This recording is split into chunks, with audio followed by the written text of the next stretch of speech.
Hare Krishna, Krishna Krishna, Hare Hare, Hare Rama, Hare Rama, Rama Rama, Hare Hare.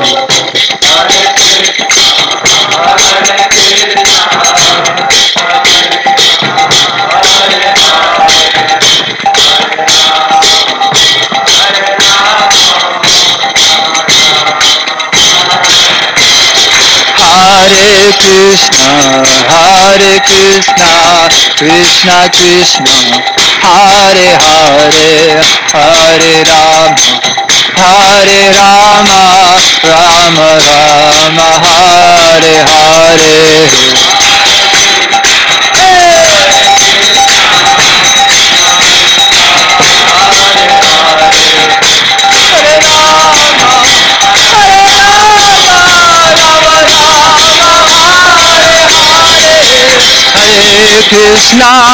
Hare Krishna, Krishna Krishna, Hare Hare, Hare Rama, Hare Rama, Rama Rama, Hare Hare.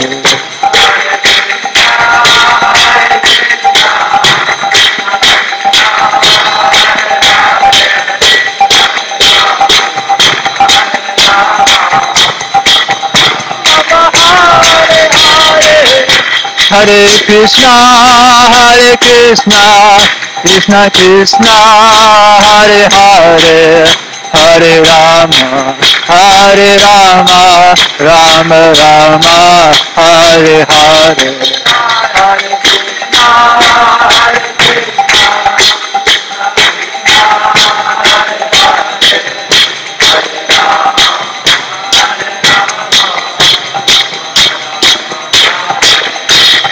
Hare Krishna, Krishna Krishna, Hare Hare, Hare Ram, Rama Ram, Hare Hare.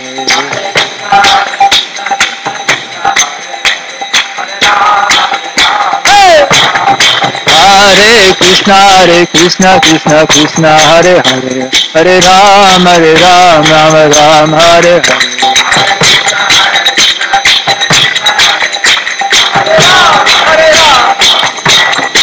Hare Krishna, Krishna Krishna, Hare Hare, Hare Rama,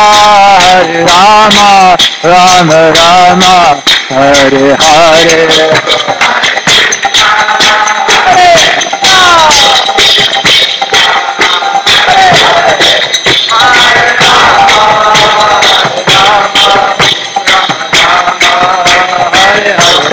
Hare Krishna, Krishna Krishna, Hare Hare, Hare Rama, Rama Rama, Hare Hare.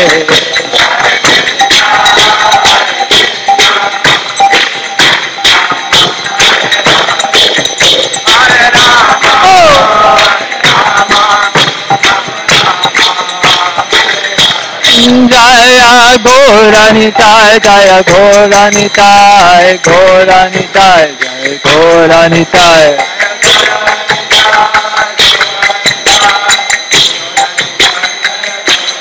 Jaya Prabhupada, Prabhupada, Prabhupada, Jaya Prabhupada.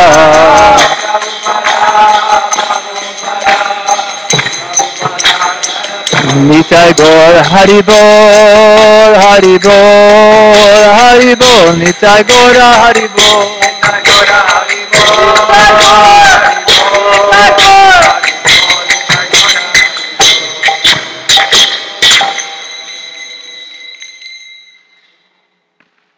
Jai Om Vishnu Pad, Paramaham.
जय राधा माधव कुंज बिहारी।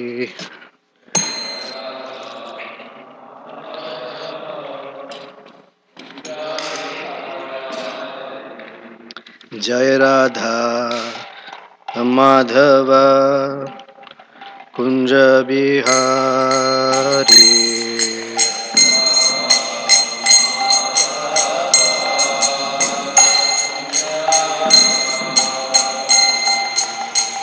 गोपीजना वल्लभा गिरिवरधारी।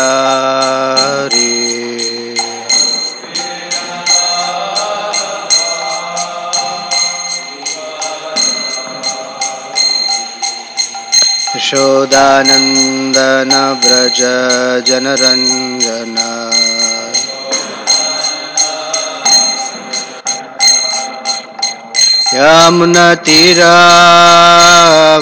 यमुनतीरावनचारी।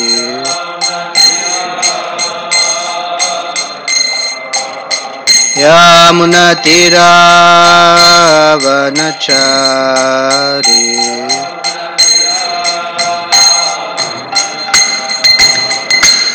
जय राधा माधव कुंज बिहारी।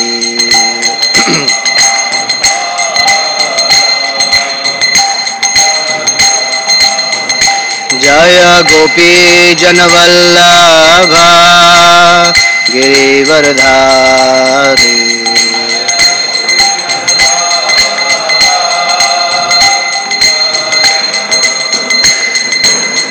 यशोदानंदन व्रज जनरंजना।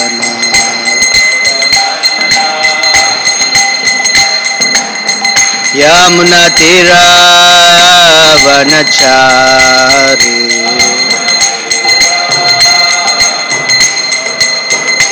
जय राधा माधव कुंज बिहारी।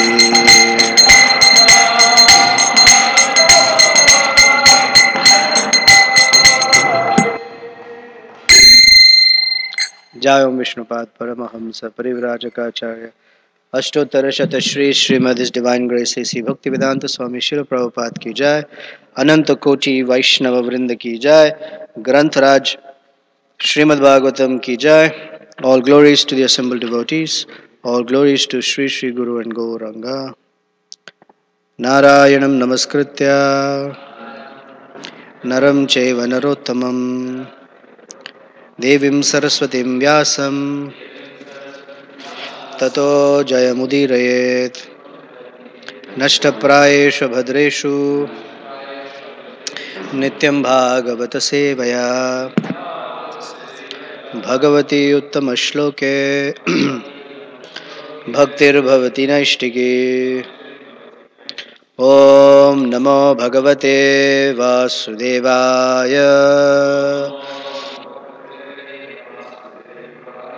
ॐ नमो भगवते वासुदेवाय।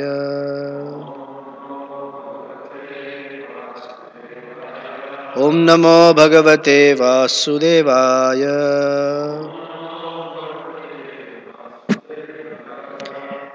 Srimad Bhagavatam, Canto 6, Chapter 10, Text 9. एतवानव्ययो धर्म पुण्यश्लोकैरुपाश्रितः यो भूतशोकहर्षाभ्याम् आत्मा शोचति हृष्यति। एतावानव्ययो धर्म पुण्यश्लोकैरुपासितः यो भूतशोकहर्षाभ्याम् आत्मा शोचति हृष्यति।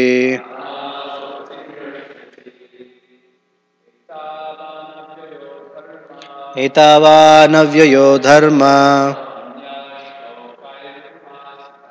पुण्यश्लोकैरुपासितः यो भूतशोकहर्षाभ्याम् आत्मा शोचति हृष्यति। एतावानव्ययो धर्मः पुण्यश्लोकैरुपासितः यो भूतशोकहर्षाभ्याम् आत्मा शोचति हृष्यति।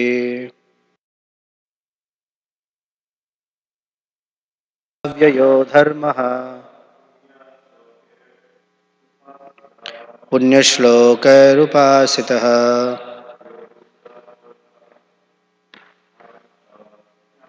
यो भूतशोकहर्षाभ्याम् आत्मा शोचति हृष्यति. Very good. One more. एतावानव्ययो धर्मः पुण्यश्लोकैरुपासितः यो भूतशोकहर्षाभ्याम् आत्मा शोचति हृष्यति. Jeremy, can you sit a little this way so I can see you? You're hiding behind. Yeah, thank you. Word-to-word translation. Etavan, this much. Avyaha, imperishable. Dharmaha, religious principle.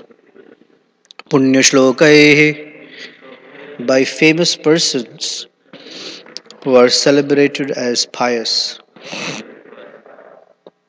Upasitaha, recognized. Yaha, which. Bhuta, of the living beings. Shoka, by the distress. Harshabhyam, and by the happiness. Atma, the mind. Shochati, laments. Hrishyati, feels happiness. If one is, translation and purport by Srila Prabhupada Ki Jai, if one is unhappy to see the distress of other living beings and happy to see their happiness, his religious principles are appreciated as imperishable by exalted persons who are considered pious and benevolent. Purport. One generally follows different types of religious principles or performs various occupational duties according to the body given to him by the three modes of material nature. In this verse, however, real religious principles are explained. Everyone should be unhappy to see others in distress and happy to see others happy. Atmavat sarvabhuteshu. One should feel the happiness and distress of others as his own. It is on this basis that the Buddhist religious principle of non-violence, ahimsaha paramadharmaha, is established. We feel pain when someone disturbs us, and therefore we should not inflict pain upon other living beings. Lord Buddha's mission was to stop unnecessary animal killing, and therefore he preached the greatest religious principle is non-violence. One cannot continue killing animals and at the same time be a religious man. That is the greatest hypocrisy. Jesus Christ said, "Do not kill." But hypocrites, nevertheless, maintain thousands of slaughterhouses while posing as Christians. Such hypocrisy is condemned in this verse. One should be happy to see others happy, and one should be unhappy to see others unhappy. This is the principle to be followed. Unfortunately, at the present moment, so called philanthropists and humanitarians advocate the happiness of humanity at the cost of the lives of poor animals. That is not recommended herein. This verse clearly says that one should be compassionate to all living entities. Regardless of whether human, animal, tree, or plant, all living entities are sons of the Supreme Personality of Godhead. Lord Krishna says in Bhagavad Gita, chapter 14, text 4, Sarvayonishu kaunteya murtaya sambhavantiyaha tasam brahma mahadyonir aham bija pradapita. It should be understood that all species of life, O son of Kunti, are made possible by birth in this material nature, and that I am the seed-giving father. The different forms of these living entities are only their external dresses. Every living being is actually a spirit soul, a part and parcel of God. Therefore, one should not favor only one kind of living being. A Vaishnava sees all living entities as part and parcel of God, as the Lord says in Bhagavad Gita, chapter 5, text 18, and chapter 18, text 54. Vidya Vinaya Sampanne Brahmane Gavihastini Shuni Chaiva Shvapake Panditaha Samadarshinaha. The humble sage, by virtue of true knowledge, sees with equal vision a learned and gentle Brahmana, a cow, an elephant, a dog, and a dog eater, an outcast. Brahmabhuta prasannatma nashochati nakankshati stamah sarva bhuteshu madbhaktim labhate param. One who is transcendently situated at once realizes the supreme Brahman and becomes fully joyful. He never laments or desires to have anything. He is equally disposed to every living entity. In that state, he attains pure devotional service unto me. A Vaishnava, therefore, is truly a perfect person because he laments to see others unhappy and feels joy at seeing others happy. A Vaishnava is paradukha dukhi. He is always unhappy to see the conditioned souls in an unhappy state of materialism. Therefore, a Vaishnava is always busy preaching Krishna consciousness throughout the world. Om Ajnana Timirandhasya Jnananjana Shalakaya Chaksurunmilitam Yena Tasmai Shri Gurave Namaha Shri Chaitanya Manobhishtam Sthapitam Yena Bhutale Swayam Rupa Kadamahyam Tadati Swapadantikam Vancha Kalpatarubhyascha Kripa Sindhubhya Evacha Patitanam Pavanebhyo Vaishnavebhyo Namo Namaha Jai Shri Krishna Chaitanya Prabhu Nityananda Shri Advaita Gadadhara Shivasadi Gaura Bhakta Vrinda Hare Krishna Krishna Krishna Hare Hare Hare Rama Rama Rama Hare Hare.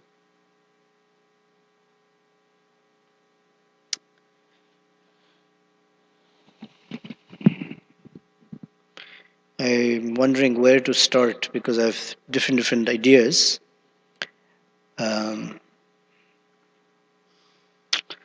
Let's begin with where Himanshu's question was yesterday about being in a college environment, and it seems that unless we directly connect them to Krishna, it seems like there is something, we're falling short of something.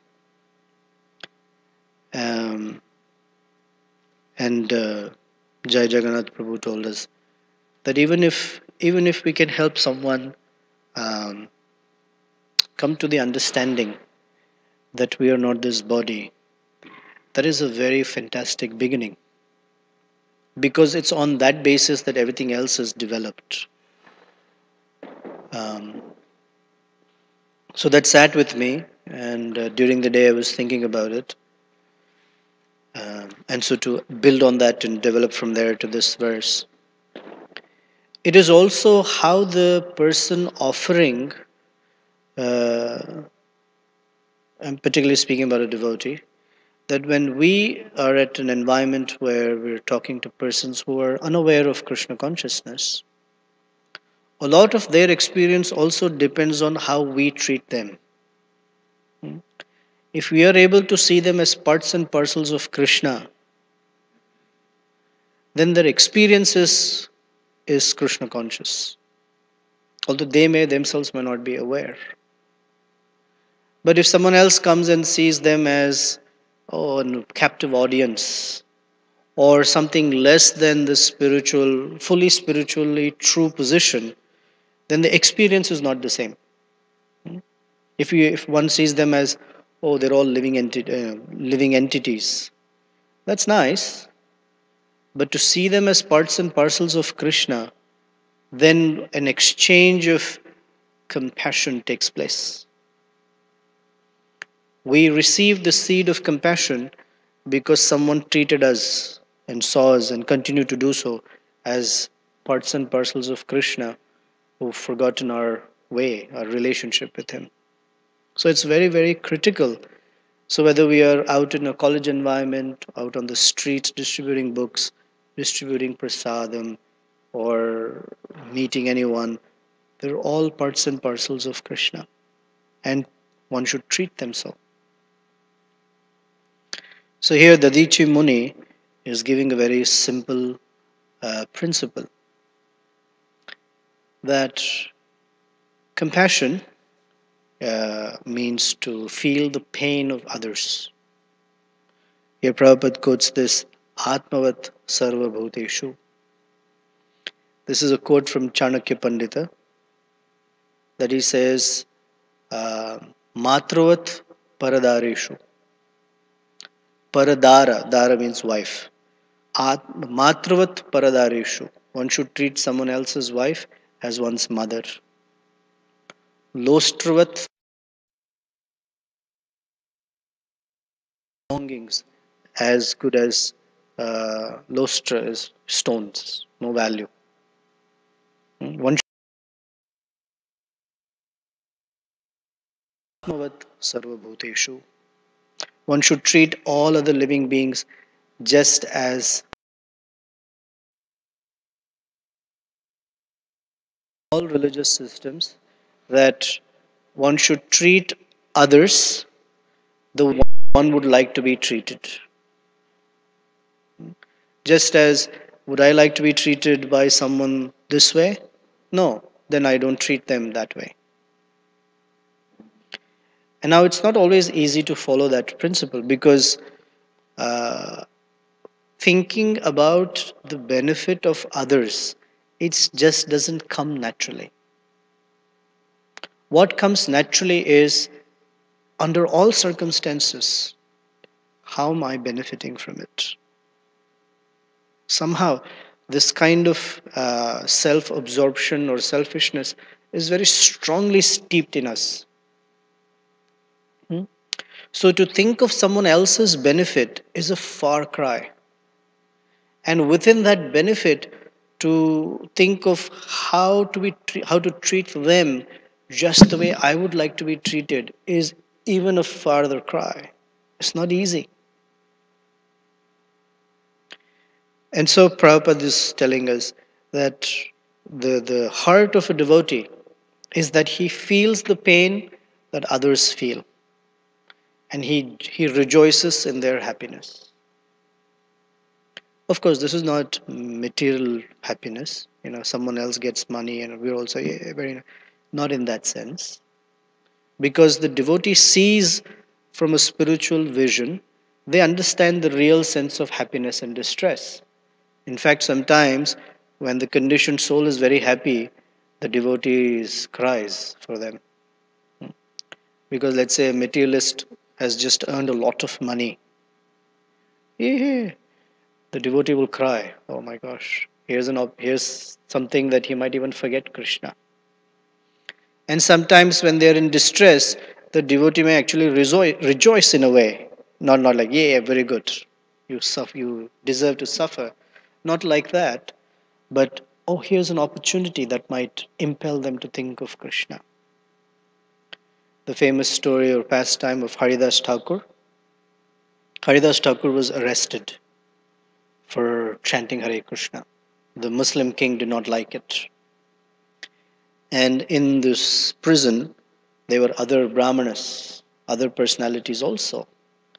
And along with him, they were very intensely chanting because they are in a distressful condition in jail. So Haridas Thakur blessed them. May you always be in this condition. And then he explains, it's not that may you always be in jail or prison. That's not the blessing. The blessing is you seem so dependent on Krishna. May you always be so dependent. But in general, a devotee feels the pain of someone else's pain and feels the happiness that they are feeling from a spiritual perspective. This is because a devotee is considered to be, we're talking of a pure devotee here, is supposed to be free of envy. When one is free of envy, one feels for others. And as long as one's heart has envy, um, let's start with the heart that is full of envy. A heart that is full of envy just cannot see others happy. In fact, his or her suffering in the heart has got everything to do with how others are feeling. When others are happy, the envious person is miserable. Although the envious person may have all the great assets and opportunities to be happy, but they're always comparing themselves with others. How much do they have?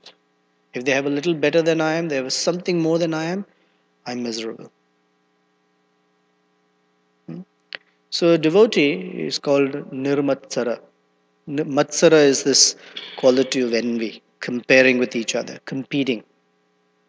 So Nirmatsara is free of that. So he is called Paradukha Dukhi. Paradukha means one who is someone else who is in misery. Paradukha Dukhi. They feel miserable seeing others in misery. And I often say that an envious person is Paradukha Sukhi. He is very happy to see others in distress. As long as they're in distress, that's all right, cool. And a little better than that is para sukha sukhi. They always like to see others happy. They don't like to see anyone sad. If they're happy, I'm happy. But as soon as they're sad or in distress, oh, I can't be there. So the amount of envy that's in the heart, it determines how much we can feel or not the pain of others. And that original envy that we feel for each other or against each other roots from envy towards Krishna. Yesterday I was looking at some documents, and do you all remember Daita made all of us sign a little sheet that has our names, legal names, emergency contact. Do you remember that sheet of paper? We all wrote down, and he asks as part of the records keeping, do you suffer from any diseases, things like that. So I was looking at Daita's paper, and it was really funny. Do you suffer from any disease? And his answer is, yes, I have the disease of envy towards Krishna, which I thought was just cute. So this envy towards Krishna is what manifests throughout our interactions with all living entities. That envy, to know how that envy manifests, is very simple. It manifests as a competitive mentality. We're competing for the same things that actually belong to Krishna. And that competitive mentality is goes along with what we call exploitative tendencies. But it's competition. Oh, everything is for Krishna. Why the heck is only he enjoying? Why not me? And we try in different ways to compete with his enjoyment.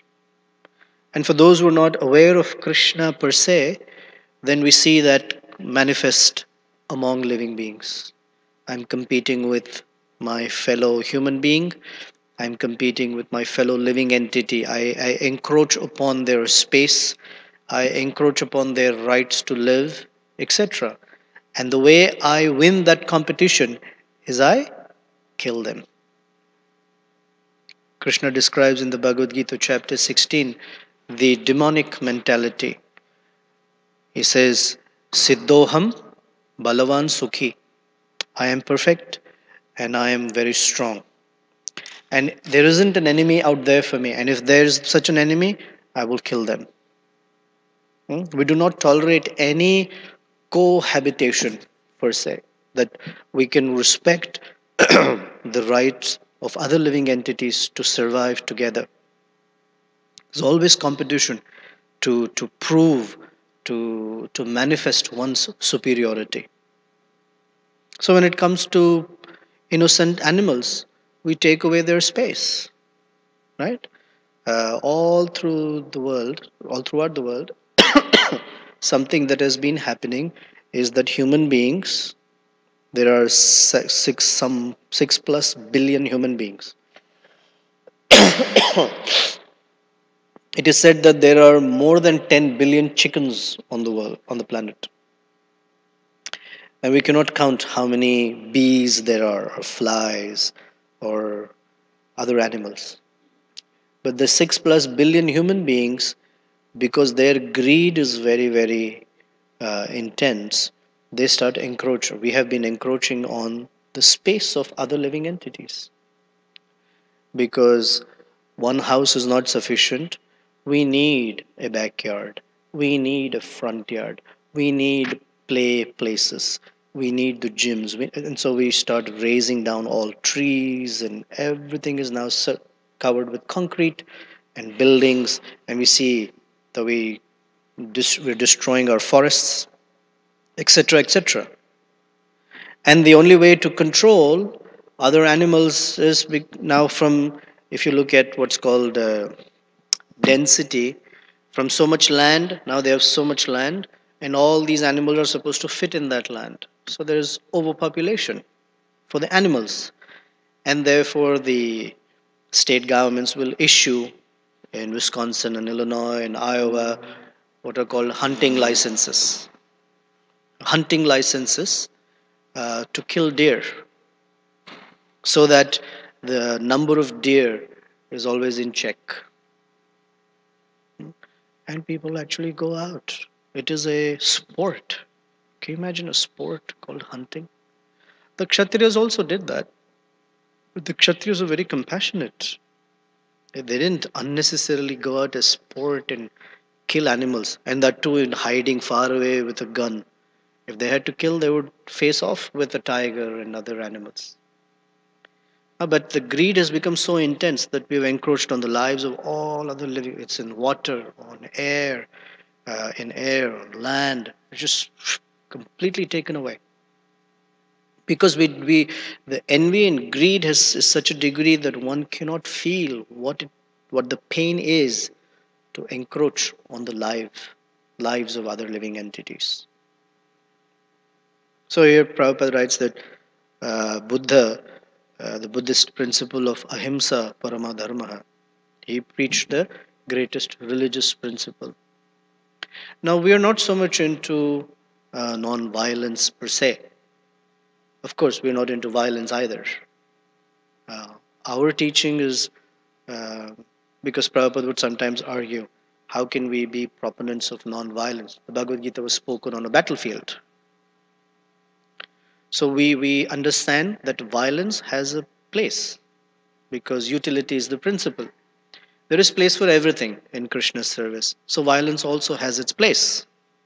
For example, if a devotee or someone is being unnecessarily or indiscriminately being hurt, we have a duty to intervene. And if violence did not have a place, Krishna would not have created the Kshatriya Varna. Krishna said, Chatur Varnam, Maya Srishta, Guna Karma Vibhagasha. So Kshatriyas are allowed to exert violence as necessary on the basis of religious principles. So there is violence and there is place for it. Uh,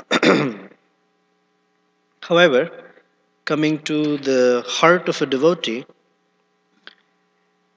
the devotee sees everyone compassionately because he sees everyone as parts and parcels of Krishna. Sarva yoni shukaunteya smurtaya sambhavanti yaha. Tasam brahma mahadyonir aham bija pradapita. Krishna says, I am the father of all living entities. Now they may be in different forms of life. Some may be in the human form, some may be in the demigod form, animal, aquatics, birds, insects, etc. But every living entity is part and parcel of Krishna. So it is our duty to respect life, ours and others. And then he says, the way we see it is by this vision, samadarshinaha. Samadarshi means equal vision. Equal vision does not mean that all living entities are born equal. That's not the equal vision. Equal vision means that all living entities have the opportunity of having a relationship with Krishna. And the Samadarshi tries to understand how to establish that relationship for that living entity. For example, how do we establish a relationship for a plant? Its relationship with Krishna. The devotee takes a flower or a fruit from it to offer to Krishna. So that's how the plant does service to Krishna. Or the cow gives its milk, etc. Different ways. And for animals that cannot offer such service, they receive prasadam. They receive the, the gentle, loving glance or caress of a devotee. And that way they are connected to Krishna through the devotee. And so he says, Vidya Vinaya Sampanne. Vinaya means gentleness. A person is called Vinay, means he's very gentle. Here's a characteristic of knowledge. Knowledge, unless it brings about gentleness, that knowledge doesn't have much applicability. Because generally, people who have knowledge can become arrogant. Right? From Queen Kunti we hear, Janma Aishwarya Shruta Shri Eda Mana Madaha Puman. Mada means madness or arrogance because of possessing one of these four: great birth, great knowledge, great opulence, or great beauty. In this verse, Krishna is saying, Vidya Vinaya. Sampanna means one who is endowed with. So, Vidya and Vinaya, knowledge must bring about gentleness. And the gentleness is that he sees all living entities as spiritual beings, as parts and parcels of Krishna. So we have this beautiful painting on that wall there. It's the painting of that verse from Bhagavad Gita chapter 5, text 18. There's a humble sage who is looking at all these personalities with equal vision. A Brahmana, a cow, an elephant, a dog, and a dog eater. He sees that there is super soul in all living entities. And therefore Chaitanya Mahaprabhu asked us, Amanina Manadena. The one should be able to respect all living entities. Now respect manifests in different ways, of course, but respect must always be there. No disrespect to any living entity. Even when there is disagreement, there should be respect.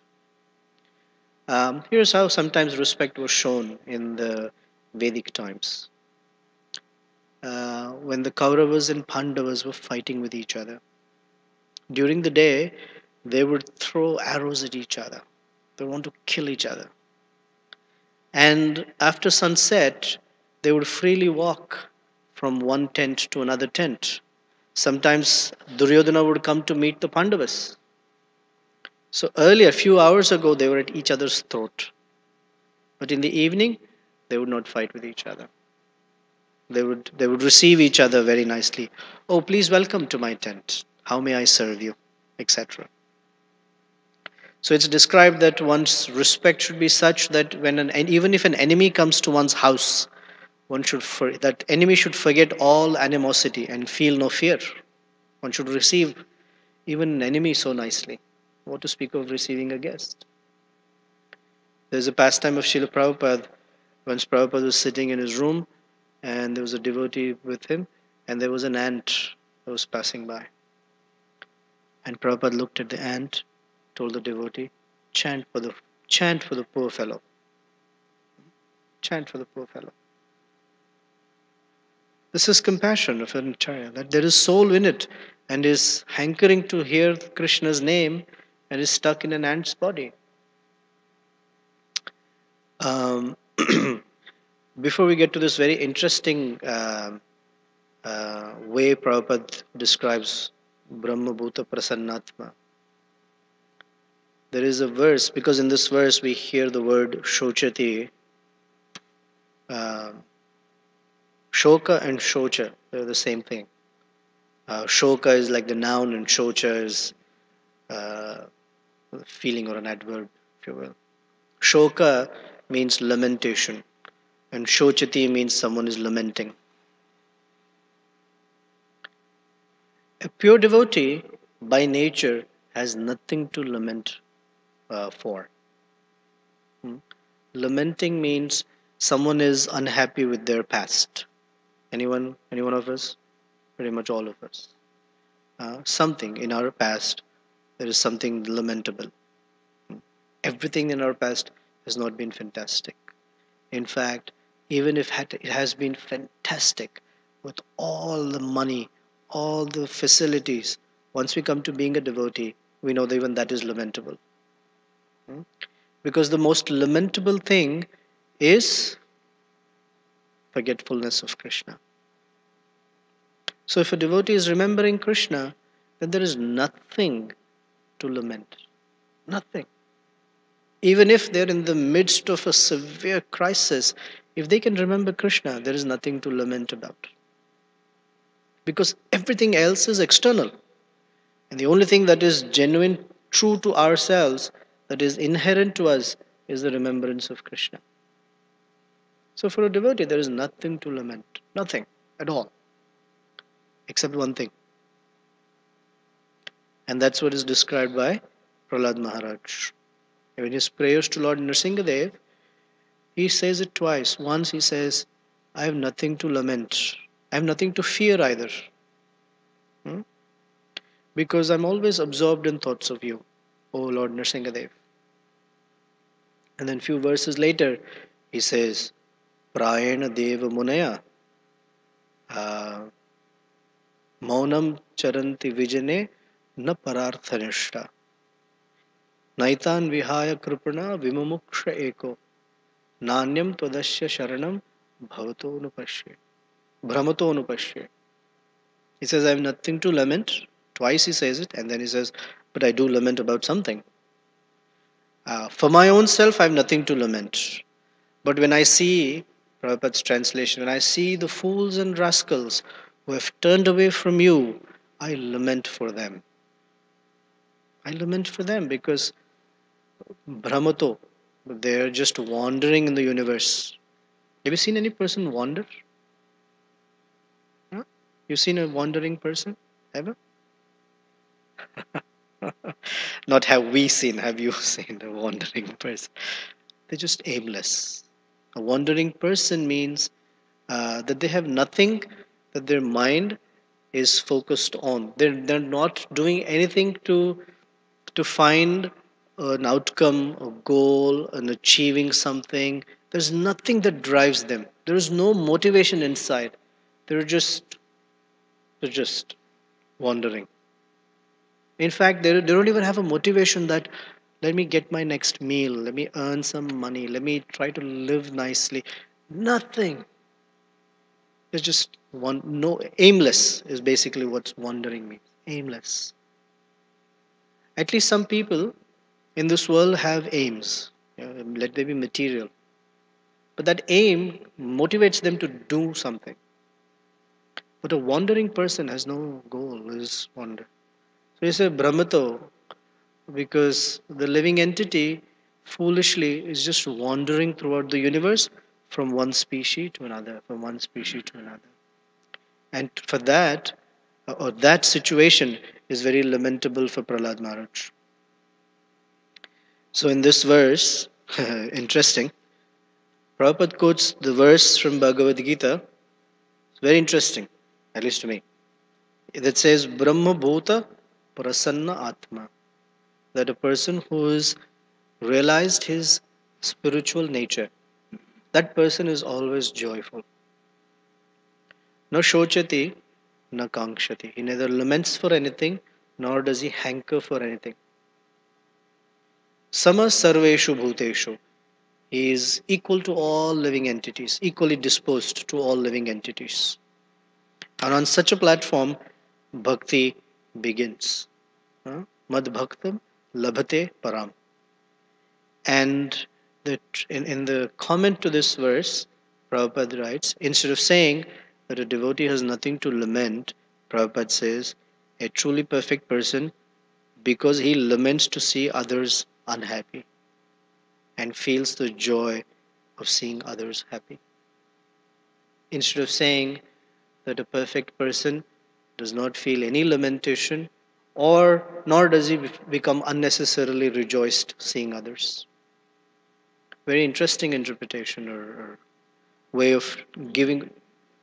Well, na shochati na kankshati means there is no lamentation of any kind and there is no hankering for any happiness. Yet Prabhupada is explaining a perfect person because he laments to see others unhappy and feels joy at seeing others happy. So there is as if there is shocha and akanksha.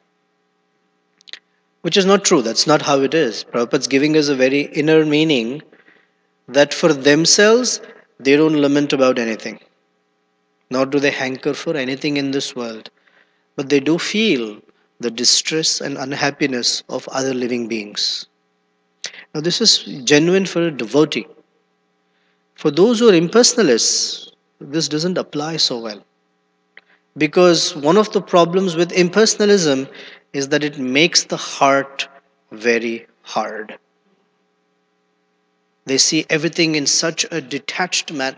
Detached is not the right word. Indifferent manner. That they say, I am not this body. Their suffering is due to illusion. What to do? But the soft-hearted Vaishnava, while he knows this, or he or she knows this, they do something about it. They are not callous to the world. They are not callous to the suffering of others.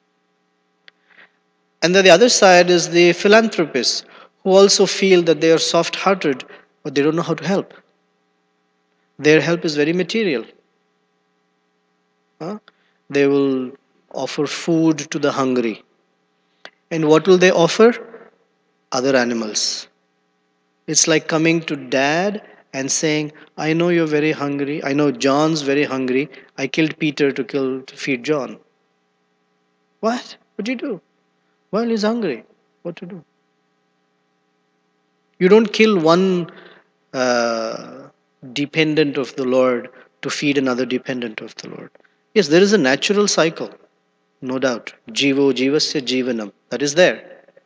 And that is there in a way that it still does not encroach upon unnecessarily the lives of others. For example, a tiger, we hear in Ishopanishad, the tiger, he will not say, okay, this running after the deer every day is quite boring. It's too strenuous. Okay, I'm just going to kill all the deer and store them up in my refrigerator and just eat one a day and just be happy.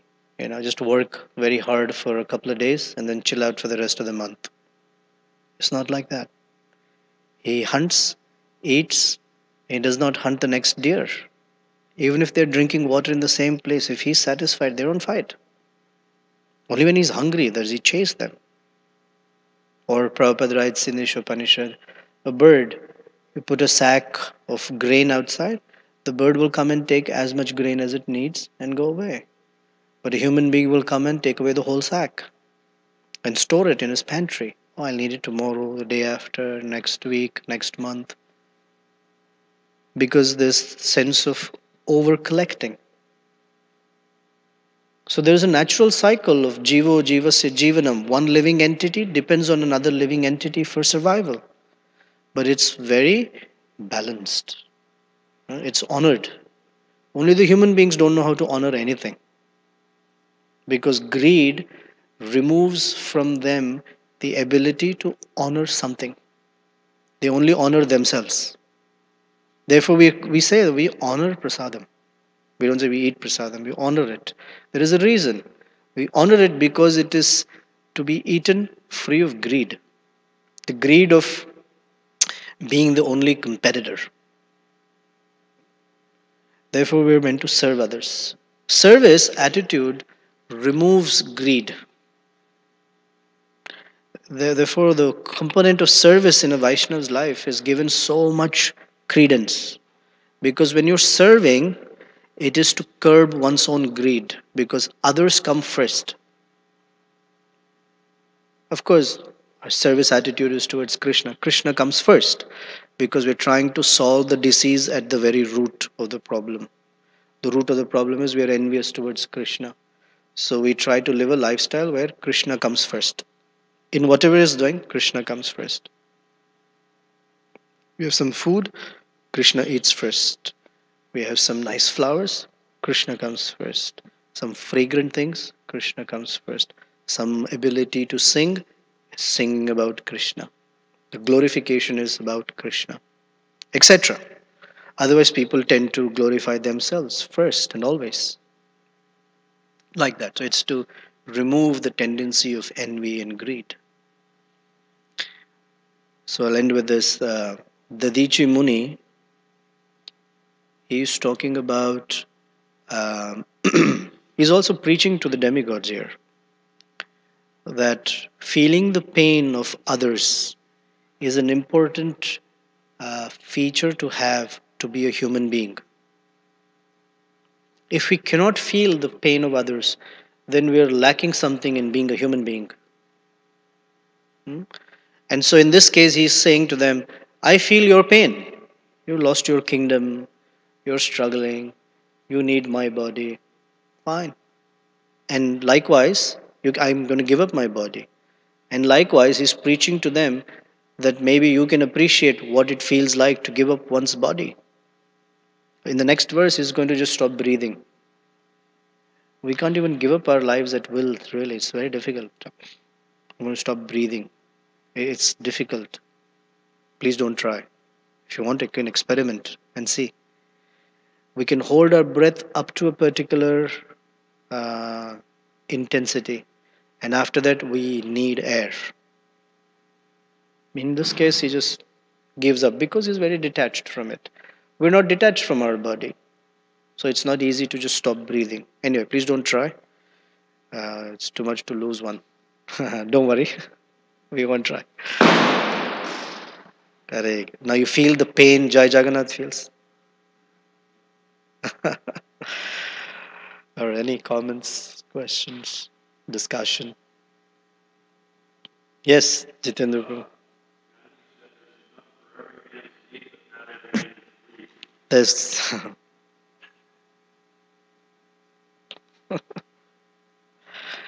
anything else? Justin, you got the mic. You gotta say something. Let's start with somewhere. Because I have an answer, I just don't know how to say it. Well, so the devotee's empathy is different than conventional empathy, which is feeling the emotional state of someone else. happiness, sadness based on their attachment to matter. So the devotee, if all the soul is like in a state where um, it's not in duality, so it's equal, so it's not happy or sad. So what are you really empathizing with? I mean, it's not really empathy in the traditional sense. Then it's kind of Are you talking the compassion. soul is neither happy nor sad in a conditioned state? Wasn't it kind of just Well, the it's soul just is considered always blissful, right. Satchit Ananda. So it's not like he's like neutral like a stone. He's always blissful, blissful spiritually, and materially indifferent. However, in the conditioned state, the soul, the consciousness of the soul does get contaminated. And that blissful nature is transformed, if you will, to look for bliss in matter. That's what it means. Not like a stone. Yeah. Okay. It's conscious and blissful, but the consciousness does get transformed. And the transformation is to look for happiness in matter.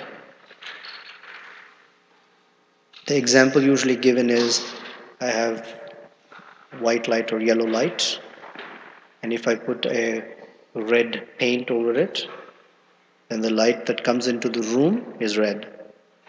The bulb itself is yellow, but because the film through which it is emanating that light, the consciousness gets transformed because of identification with the body. Although the soul knows that I am, part and parcel of Krishna, because of false ego, starts to think like, I am this human being, I am this animal.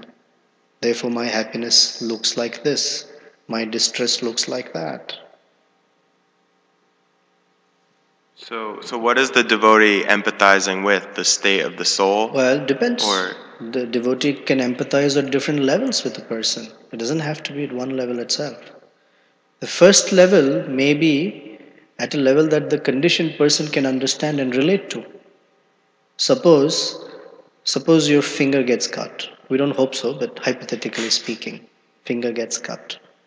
And you come, oh, my finger got cut.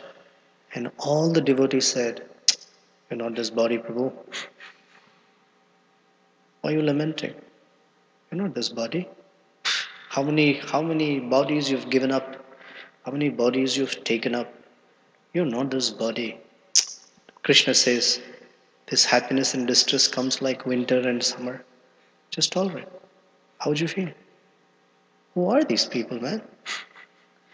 Is it true? Yes, true. But it has no empathy in it, per se. Because in the name of truth, it removes the humanness of a person. So the devotee may say, that must be very painful. Try to please take your attention towards Krishna such that, you learn how to bear this pain. And you learn how much we are attached to this body. It's just said the same thing differently, but in a very empathetic manner. Okay, so the devotee can relate to another person at the emotional level. But within that, the devotee tries to take them to the spiritual level as well. Or say someone has a loss in the family, someone's very dear relative has died. A devotee doesn't go and say, come on, birth and death are just natural things in this world. So what if this person has died? Tomorrow your mom's going to die, you're going to die too. It's like, why did we call you here? Although it is truth and must be spoken. So we speak from the Bhagavad Gita that yes, it is very distressful. The loss is very distressful. These things are not in our control. These are natural cycles of nature. How do we learn to accept? Things so people can take in the truth. Does that? I guess. I need to think about it more. Okay. But the sense of relating is at different levels. While the focus is to relate on the spiritual level. because not everyone has that ability yet. You want to add to this? I don't know if adding so much. It's not that on the transcendental level, or it's not that transcendence is devoid of qualities. Yeah. So I don't know if I'm right, but I'm getting a sense, or I'm feeling like, because we say that the transcendentalist, one who's on the transcendental platform, he's devoid of the happiness that arises from the modes. So distress comes from ignorance, happiness comes from goodness. So because he's devoid of happiness, devoid of the modes, because we can't really understand a transphenomenal form of happiness or even distress. There's a transphenomenal form of distress. So then we just think it's without those things, that's the only way we can understand it. So then it's hard to understand how it is that they're relating.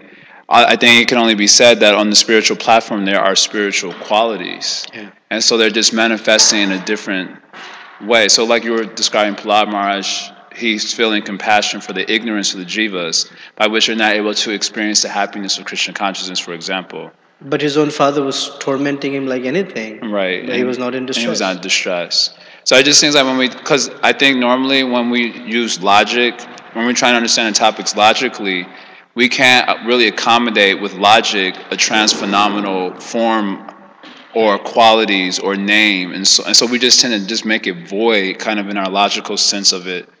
But then there's a spiritual... Not only logic, there's another phenomena, that the mind thinks in terms of binary or in terms of duality.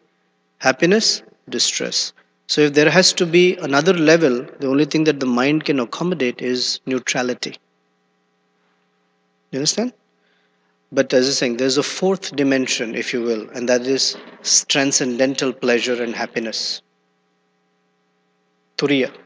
Krishna is considered like fourth. There's another dimension. That's what the soul being happy means. The mind cannot accommodate beyond binary. That's what dualities come. Happiness, distress.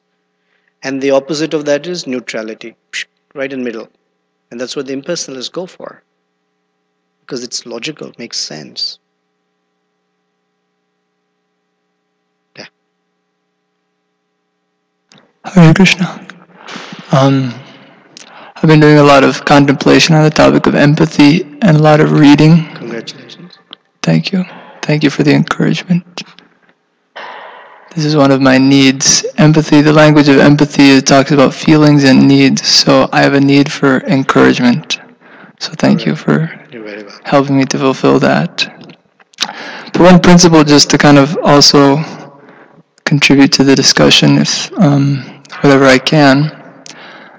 One thing that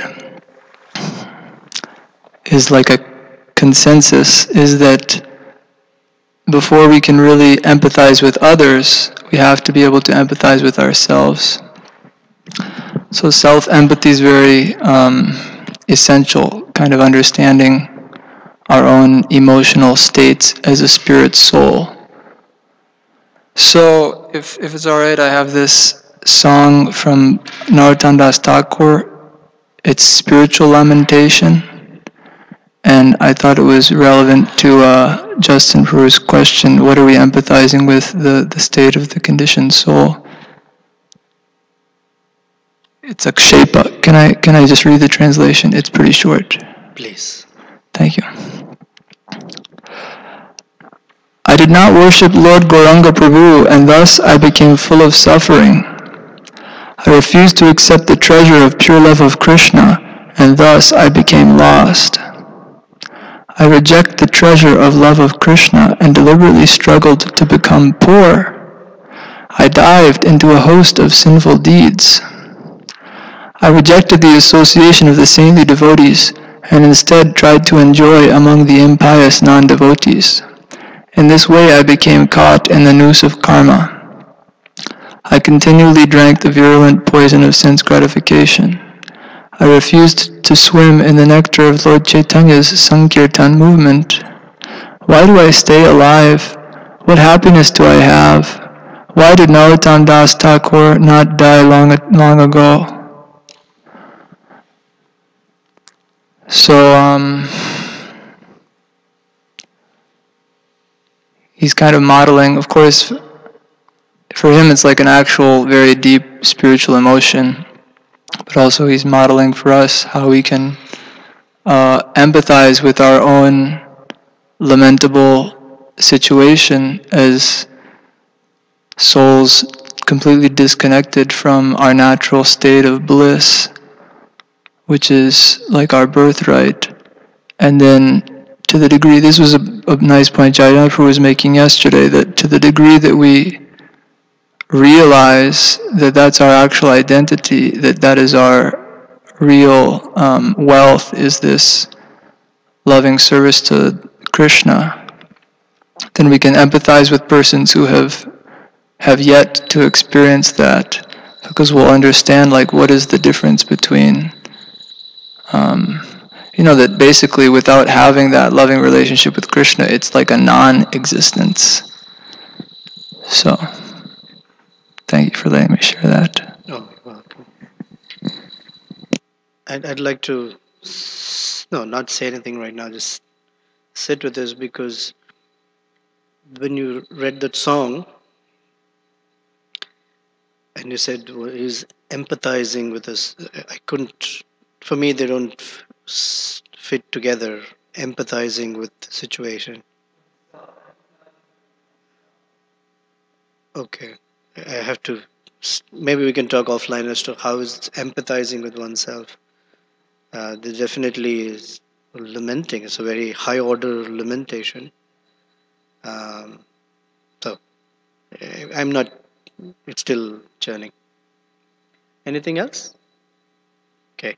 Thank you very much. Srila Prabhupada ki jai.